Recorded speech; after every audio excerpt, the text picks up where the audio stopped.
ఏదైతే జగన్ చేసినటువంటి విధ్వంసం నుండి అంటే దానికి ఉదాహరణగానే ఇప్పుడు అమరావతి కన్స్ట్రక్షన్.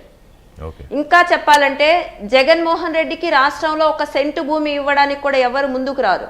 కానీ అదే చంద్రబాబు నాయుడు గారు గతంలో 34,000 ఎకరాలు భూమిని సమీకరించారు రైతుల దగ్గర నుండి. ఇప్పుడు 44,000 ఎకరాలు కావాలి అని చెప్పి ఆలోచన చేస్తే మా భూములు తీసుకోండి అని చెప్పి రైతుల ముందుకు వచ్చి ఇస్తున్నటువంటి వైనం. అంటే అది చంద్రబాబు నాయుడు గారి యొక్క విజనరీ అభివృద్ధి చేయటంలో ఆయనకున్నటువంటి మార్పును చూసి ప్రజలు ఆ రోజు నమ్మి 2014 to 19 వరకు ఆయన చేసినటువంటి కష్టాన్ని గుర్తెరిగారు.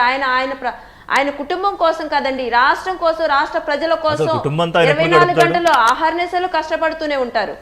అసలు ఆయన నిజంగా ఆయన ఏదో అంటారు చూడండి, పని రాక్షసుడు అంటారు చూడండి, అది చంద్రబాబు నాయుడు గారు అంటే. అన్నిటికీ మించి ఇందాక బాలకోట అన్న ఒక మాట అన్నారు, మమ్మల్ని హక్కున చేర్చుకోవాలని.